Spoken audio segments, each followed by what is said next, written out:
A mãe gritou no funeral do filho, mas minutos depois ele mandou uma mensagem pelo celular. Olá a todos. Aproveitem esse momento de relaxamento enquanto assistem. O céu carregado sobre o cemitério municipal São José era um reflexo perfeito do que Sandra sentia por dentro.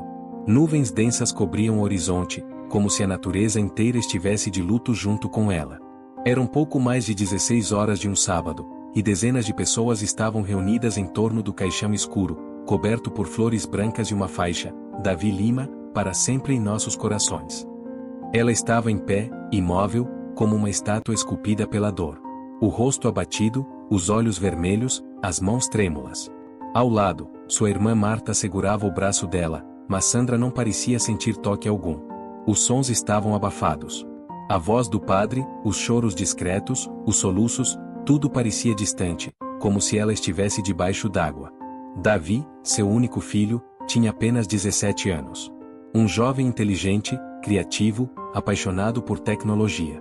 Tinha ganhado uma bolsa para um curso de programação em uma empresa local e estava começando a trilhar seu caminho no mundo. E agora, ali, enterrado. Segundo o relatório da polícia, o acidente aconteceu na noite de quarta-feira. Um corpo masculino, compatível com as características de Davi, foi encontrado às margens de uma estrada próxima à zona industrial.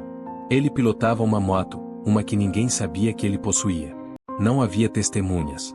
O rosto estava irreconhecível. O corpo, danificado demais para exibição pública. Mas o celular estava no bolso. O DNA, extraído de uma escova de dente em casa, confirmou, era ele. Tudo apontava para isso. Mas nada em Sandra acreditava. Ele não tinha moto. Nunca gostou da ideia. Eu saberia, repetia ela, dias antes, para a polícia, para o médico legista, para a própria irmã. Ninguém escutava.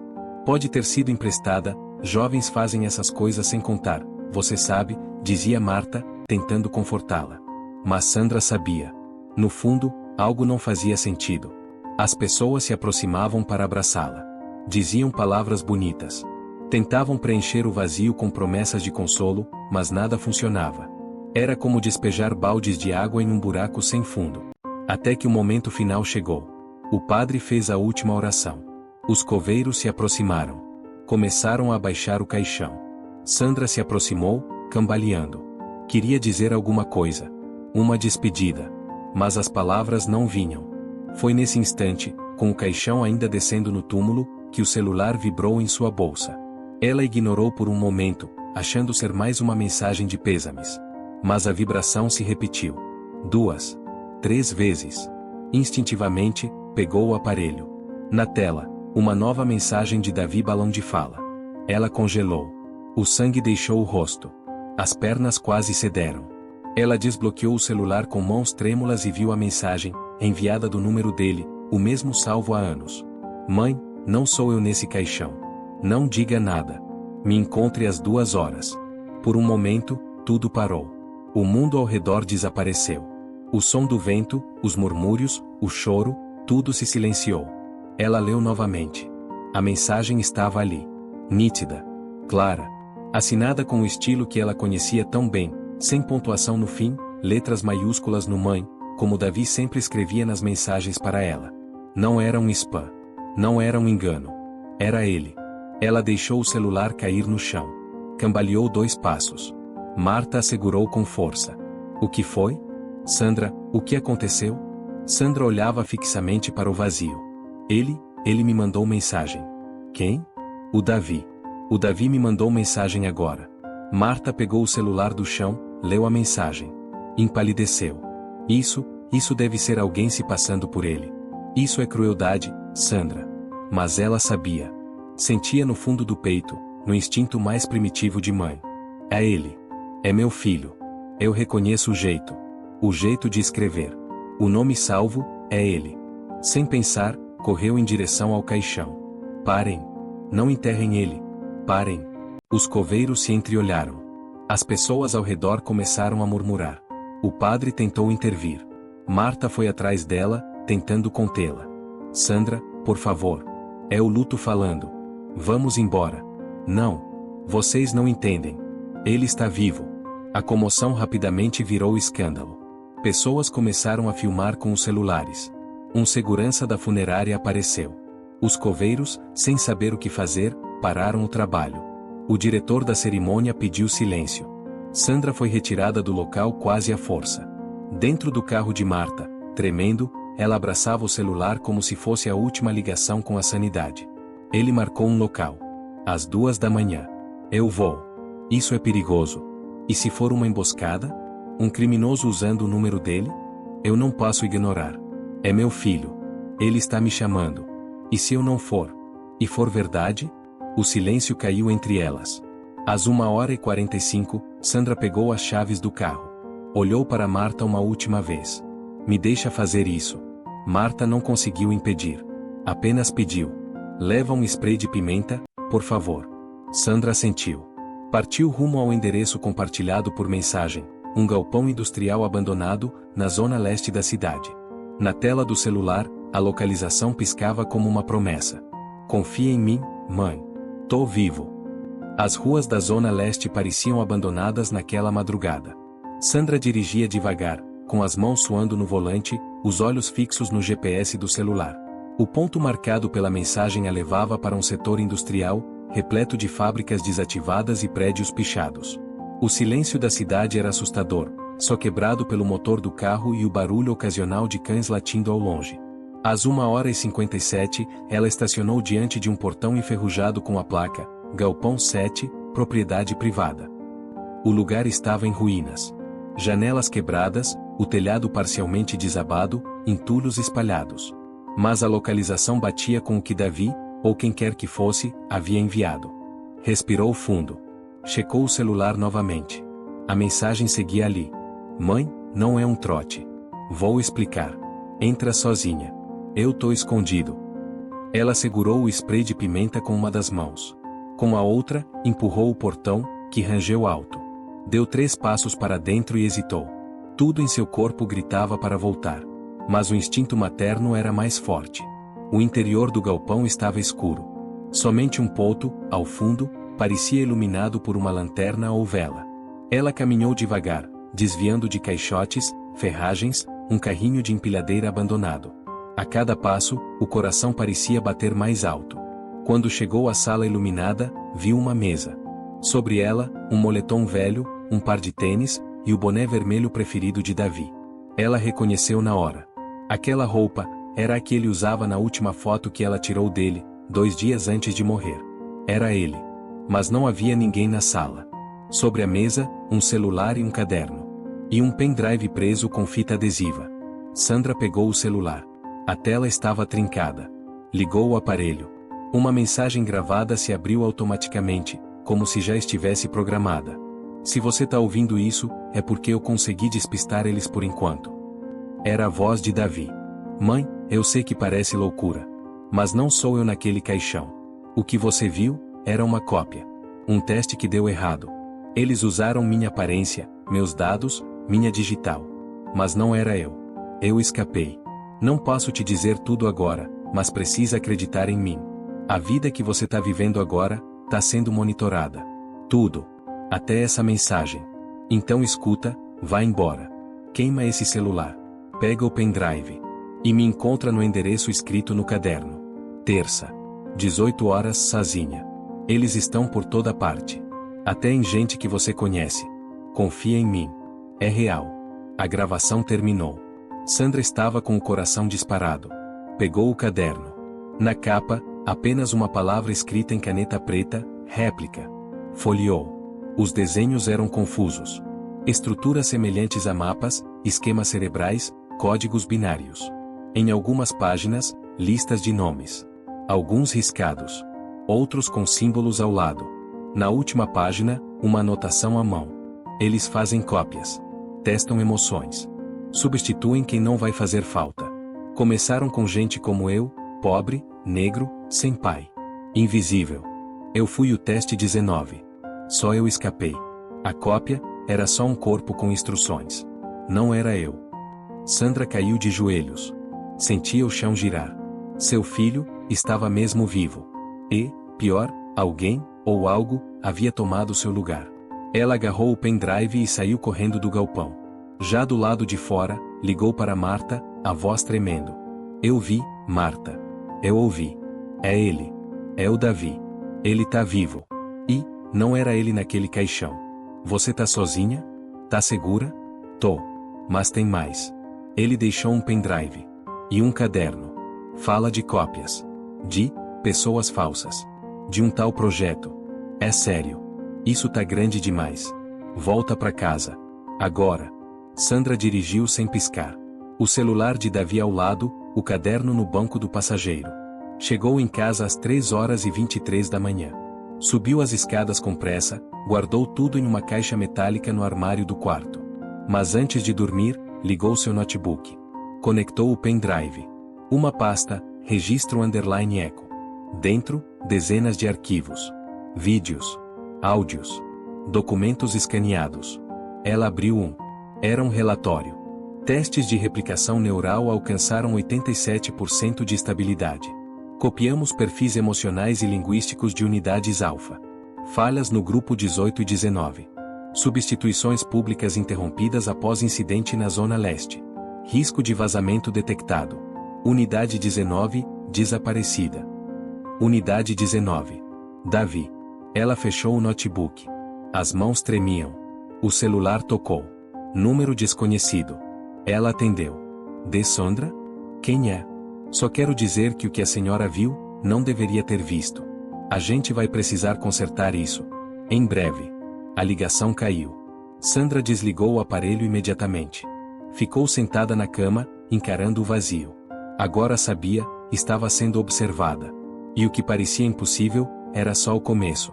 Na manhã seguinte, a cidade acordava com uma leve garoa. O som dos carros, buzinas e passos apressados nas calçadas era o mesmo de sempre. Mas, para Sandra, o mundo havia mudado completamente. Nada era igual desde que ouvirá a voz de Davi naquela mensagem gravada. Passou a madrugada vasculhando os arquivos do pendrive. Alguns estavam corrompidos, outros criptografados. Mas os que estavam abertos eram suficientes para tirar o sono de qualquer um. Entre os documentos, vídeos com data e hora mostravam jovens sentados em salas brancas, sendo entrevistados por pessoas de jaleco. As perguntas eram sempre as mesmas. Você se lembra da sua primeira memória? O que sente quando ouve o nome da sua mãe? Você sabe que é uma cópia, certo? A maioria dos jovens parecia confusa. Outros respondiam mecanicamente. Mas o que mais chamou a atenção de Sandra foi um vídeo marcado como Unidade 19. Ela deu play. A imagem tremia, mas logo focava em um adolescente magro, de moletom cinza e rosto abatido. Era Davi. Nome? Davi Lima. Sabe por que está aqui? Disseram que era um estágio. Você é a Unidade 19. Está prestes a ser duplicado. Sua função será testada entre familiares. Será um protótipo emocional. Acha que pode cumprir esse papel? Davi hesita. Eu só quero ir embora. Isso não é mais uma opção. Sandra pausou o vídeo. Não suportava ver mais. Aquilo era real. Era científico. Era monstruoso. Ela ligou para Marta. Preciso de ajuda. Mas você tem que confiar em mim. Marta foi até sua casa naquela manhã. Sandra trancou as portas, fechou as cortinas e mostrou tudo: os vídeos, os documentos, as mensagens. Isso é coisa de filme, Sandra. É doentio. Mas é real. E eles sabem que eu sei. Você chamou a polícia? E se eles fizerem parte disso? E se forem sombras também? Marta hesitou. Pela primeira vez, acreditava na irmã. O que você vai fazer? Encontrar o professor Elias. O Davi mencionou ele num dos vídeos. Diz que era um dos criadores do programa e que tentou denunciar. Ele tá na UFRJ. Se alguém pode ajudar, é ele. E até lá? Sandra mostrou o caderno novamente. Na página final, um endereço: Centro de Armazenamento Biotécnico, Armazém 12, Rua Santos Dumont 218. Acesso via portão C. É lá que vou hoje à noite. Você tá maluca? Vai sozinha para um lugar desses? Eu preciso ver com meus próprios olhos. Davi me deixou esse caminho por um motivo. Mais tarde, já de noite, Sandra vestiu roupas escuras, prendeu o cabelo, desligou o celular e levou consigo apenas o caderno, o pendrive e uma pequena lanterna. Dirigiu por quase 40 minutos até o endereço. O local era uma zona desindustrializada, cheia de galpões antigos. No portão C, havia uma pequena brecha entre grades. Ela entrou. O armazém 12 era maior do que parecia por fora. No interior, prateleiras de metal cheias de caixas, tubos, cilindros com líquidos translúcidos. Ela andou com cuidado, iluminando o chão. Um som metálico ecoou. Uma porta ao fundo se abriu. Ela se escondeu atrás de uma pilha de caixas. 3 pessoas entraram. Jalecos. Máscaras. O corpo da unidade 19 foi cremado hoje. Falha grave. Vazamento de dados. E a progenitora? Está sendo monitorada. Mas se fizer movimento, ativamos o protocolo Sombra. Ela não vai durar. Está instável. Sandra cobria a boca para não gritar. Vamos mover o último lote pro laboratório de replicação amanhã. As novas cópias estão mais próximas da estabilidade emocional. E quanto ao Elias? Sumiu. Mas ainda temos o backup mental dele. Se precisarmos, podemos reativar. Eles saíram. Sandra esperou alguns minutos, depois correu até a porta de onde eles vieram. No interior, uma sala branca, fria, limpa. Nela, cápsulas. Cilindros de vidro. E dentro de um deles, um menino. Sem roupa. Idêntico a Davi. Mas com olhos abertos e vazios. Ela quase desmaiou. Na parede, uma tela com o nome. Unidade 19.2, replicação iniciada, progresso, 38%. Ela entendeu. Não era só sobre Davi. Era sobre repetir o experimento. Perfeccionar a cópia. Se ela não agisse, eles apagariam tudo. Até ele. Sandra recuou 2 passos dentro da sala fria do armazém 12. A respiração acelerada fazia vapor no ar gelado. Diante dela, em meio aos cilindros translúcidos, jazia uma nova versão do próprio filho, a chamada unidade 19.2. Era Davi, mas não era Davi. O mesmo rosto, mesma estrutura corporal, mesma cicatriz pequena na sobrancelha. Mas os olhos estavam abertos. E vazios. Ela se aproximou do terminal de controle ao lado do cilindro. Uma tela mostrava dados técnicos, padrões de memória, replicação neural, empatia calibrada, fase de ajuste de linguagem. Era como assistir à programação de um ser humano. Acima da tela, o alerta. Replicação em curso. Não interromper. Sandra pressionou uma tecla. Uma nova janela se abriu com uma mensagem. Projeto Eco, unidade emocional compatível. Substituição marcada para o dia 0804 às 3 horas. Meu Deus, é amanhã. Ela entendeu. A réplica estava quase pronta para ser colocada no mundo, no lugar do filho verdadeiro, de novo. Era o conserto do que os cientistas chamaram de falha emocional da cópia anterior, o Davi do caixão. Nesse momento, passos vindos do corredor. Sandra correu, apagou a tela e se escondeu atrás de uma bancada metálica. 2 funcionários entraram. Um homem e uma mulher. Conversavam em voz baixa. A mãe dele esteve aqui. O rastreador pegou sinais do celular antigo no perímetro. Isso é ruim. A gente precisa limpar tudo. E encerrar a unidade antes da replicação concluir. Senão o original pode influenciar o comportamento da cópia. E ela vai falhar também. Então desativa. Não aqui. A finalização só pode ser feita na base principal. Mas já requisitei o transporte. A mulher desligou os sistemas. As luzes da sala foram reduzidas. Os 2 saíram. Sandra esperou o silêncio. E então agiu.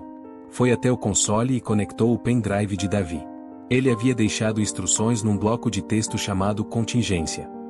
Se estiver lendo isso, é porque chegou onde eu não consegui. Você vai encontrar a nova réplica. Mas ela ainda não está completa. Ela pode ser apagada. Ou pode ser usada contra eles. Você vai precisar de uma chave de acesso. Código M197X7AL. Com isso, você desativa ou extrai os dados. A escolha é sua. Sandra respirou fundo. Olhou para o corpo de seu filho cópia, suspenso dentro do líquido. Uma parte dela gritava para destruir aquilo, arrancar os cabos, queimar tudo. Mas a outra parte, queria usar a réplica. Queria virar o jogo.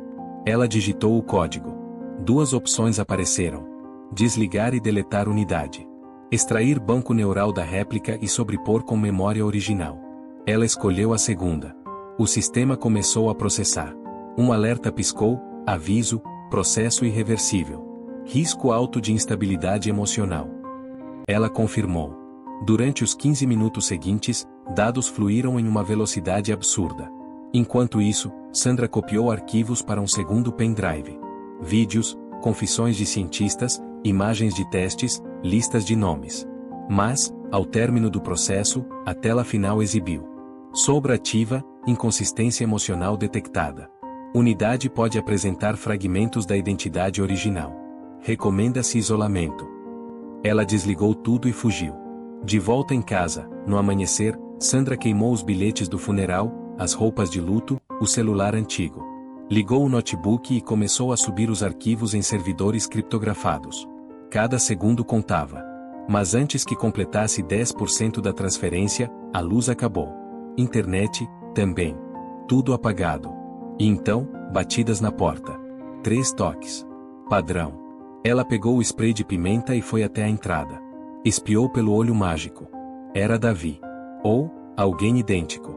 Ele olhava para frente. Calmo. Seguro. A mesma expressão de antes. Mas diferente. Sereno demais. Mãe, sou eu. Eles me deixaram vir. Como eu sei que é você? Ele sorriu levemente. Porque só eu sei o nome que você me chamava quando eu tava com febre. Sandra hesitou. Davi. Você me chamava de meu passarinho. Porque eu tremia. Ela abriu a porta. Os dois se abraçaram. Mas, ao mesmo tempo, dentro do galpão da instalação, uma nova réplica, uma 19.3, estava sendo ativada. Na tela, um novo aviso. Unidade ativa. Observar. Integrar. Substituir. Davi estava sentado à mesa da cozinha. O sol da manhã entrava pela janela, iluminando parcialmente o rosto dele. Era estranho. Parecia o mesmo garoto que Sandra criara. O mesmo olhar, o mesmo jeito de mexer o lábio inferior quando pensava demais. Mas havia algo, leve demais nos movimentos. E um silêncio entre as falas que não existia antes. Sandra fazia café. Seus olhos não desgrudavam dele. Você lembra do que aconteceu? Perguntou. Davi baixou o olhar. Algumas coisas. Mas outras, parece que estão atrás de um vidro. Eu sei que amo você. Eu sei que você me chamava de meu passarinho. Mas tem memórias que só chegam pela metade. Como se fossem, emprestadas. Sandra engoliu em seco. Você é meu filho. Eu sinto. E eu sinto você, mãe. Mas talvez não seja tão simples assim. Eles tentaram me apagar, mas alguma coisa, segurou. Alguma parte minha não quis ir embora. Silêncio. Sandra foi até o armário. Tirou o segundo pendrive. O que continha o backup completo da memória original de Davi. Ela o colocou sobre a mesa. Isso aqui, pode trazer você inteiro de volta. Mas talvez, apague quem você é agora. Davi olhou para o objeto. Depois para ela. E se quem eu sou agora for alguém novo? Então a gente vai decidir juntos. Pela primeira vez. Ele assentiu. Ao mesmo tempo, do outro lado da cidade, no instituto responsável pelo projeto Eco, o alarme interno tocava. O backup de Sandra havia sido detectado tentando se conectar à nuvem. Alguém do alto escalão ordenava. Rastrear a origem. Eliminar unidade instável. Substituir progenitora com réplica de emergência. Encerrar ciclo. Equipes foram mobilizadas. Na casa de Sandra, o computador exibia a seguinte mensagem. Arquivos em risco. Transmissão comprometida. Deseja criptografar totalmente o disco? Sandra clicou sim. Mas antes que a encriptação completasse, a energia caiu. E, dessa vez, não voltou. Eles estão vindo, disse Davi. Ela pegou o HD externo, enfiou numa mochila junto com os documentos impressos. Abriu uma caixa no fundo do armário e retirou um velho celular com acesso offline à rede Tor. Usaria como plano final. Davi levantou-se. Mãe, tem uma coisa que você precisa saber. Eu vi coisas naquele laboratório que não estavam no pendrive. O quê? Eles não pararam em mim. Tem dezenas de unidades já integradas à sociedade. Professores, policiais, jornalistas. Gente que age como humanos. Mas recebe comandos. Como clones? Como avatares vivos. Com cérebro próprio. Mas personalidade controlada por uma rede central. Chamada a Torre. Onde fica isso? Ninguém sabe. Mas o Elias sabe como chegar perto. Sandra lembrou. O professor. Da UFRJ. O Davi original falou dele. É hora de encontrá-lo. A fuga começou naquele momento. Eles saíram por uma rota lateral, deixaram o carro na garagem e seguiram de metrô. Sem celular, sem internet, sem chamar atenção. Cada pessoa ao redor parecia suspeita. Um homem de terno olhando demais. Uma mulher com o mesmo brinco em cada vagão. Crianças com olhares vidrados. Davi puxou o capuz. Sandra fingia estar lendo. Quando chegaram à rodoviária, compraram bilhetes em dinheiro. Rumo ao Rio de Janeiro. Saída em 30 minutos. Enquanto esperavam, Sandra foi até o banheiro. Ao sair, percebeu que Davi conversava com um estranho. Um rapaz de jaleco claro. Ela correu até ele. Quem era? Disse que me reconheceu. Mas tinha algo estranho na voz dele. Como se falasse com atraso. Como? Uma resposta pré-programada. Eles chegaram. E então, no alto-falante da rodoviária, anunciaram. Passageiros do ônibus 314, favor se apresentarem com documento de identidade. Nova verificação de segurança em andamento. Sandra olhou para Davi. Temos que sair. Agora. Saíram pelos fundos, escalaram um muro e seguiram por uma viela. Um drone pairava acima, emitindo um som sutil. Davi puxou Sandra para debaixo de uma cobertura. Mãe, preciso te dizer uma última coisa. Diga. Se eu não sair dessa, não leva meu corpo. Não deixa que eles usem. Queimem. Promete? Sandra, com os olhos cheios d'água, assentiu. Prometo. Naquela noite, chegaram à zona sul do Rio. A casa do professor Elias ficava escondida no meio da floresta urbana, cercada por câmeras e cercas elétricas. Davi tocou o interfone. A voz do outro lado hesitou. Quem está aí? Unidade 19. Vivo. E com a mãe. Pausa. Entrem. A porta se abriu com um estalo. Sandra não sabia o que a aguardava ali. Mas tinha certeza, era o começo do fim. Ou da libertação. A casa do professor Elias era mais um bunker do que uma residência.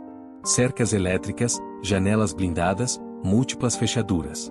No interior, telas com transmissões criptografadas, servidores improvisados e pilhas de arquivos. Elias, um homem de cabelos grisalhos, barba espessa e olhos fundos, os observava com cautela. Mas quando Davi falou o código deixado no caderno, M197X7AL, ele assentiu. Eu achei que vocês nunca iam chegar. Sandra entregou a ele o pendrive. Elias conectou ao seu sistema, digitou 3 senhas diferentes, e em segundos, uma rede de dados foi aberta. Ele mostrou os nós da rede que controlava as réplicas. Aqui está. O núcleo do projeto Echo. E aqui, apontou para um ponto vermelho no mapa, está a torre. O servidor mestre. É onde eles fazem a transmissão para todas as cópias. Emoções, instruções, bloqueios. Tudo vem dali. Onde fica isso? Em uma base subterrânea sob a fachada de uma ONG. No centro de Brasília. Davi se aproximou. Se a gente derrubar a torre, as cópias perdem sincronização? Sim. Sem comando central, elas entram em loop. Algumas desativam. Outras entram em colapso. E o risco? Infiltração. Eles vão saber que estamos vindo assim que alguém chegar perto. Mas tem outro caminho. Elias abriu um compartimento na parede. Dentro, uma mochila com um chip experimental. Isso é um transmissor reverso. Ele pode injetar no sistema um pulso de reconfiguração. Desativa as réplicas. Mas precisa ser instalado manualmente. Dentro da torre. Sandra olhou para Davi. É suicídio. É nossa chance. 2 dias depois, estavam em Brasília. Usando identidades falsas, roupas discretas, entraram como visitantes na ONG fachada. O prédio parecia normal. Salas de atendimento, recepção sorridente, cartazes de projetos sociais. Mas no subsolo, com a ajuda de Elias, entraram no elevador de manutenção, que levava a uma plataforma secreta. Lá, corredores brancos, portas automáticas e seguranças com expressões estranhamente neutras. Quando chegaram à sala do servidor, Davi tomou a dianteira. Me cobre. Sandra ficou na porta. Ele conectou o transmissor. A máquina chiou. O sistema piscou. Alarmes começaram a soar. 2 homens apareceram. Armados. Mas hesitaram. Um deles estremeceu. O outro caiu no chão, os olhos virando. Funcionou. Gritou Elias pelo rádio. Mas então, um terceiro homem surgiu. Diferente. Sem hesitação. Nos olhos, algo que Sandra reconheceu, vazio absoluto. Ele atirou. Davi foi atingido no ombro. Caiu.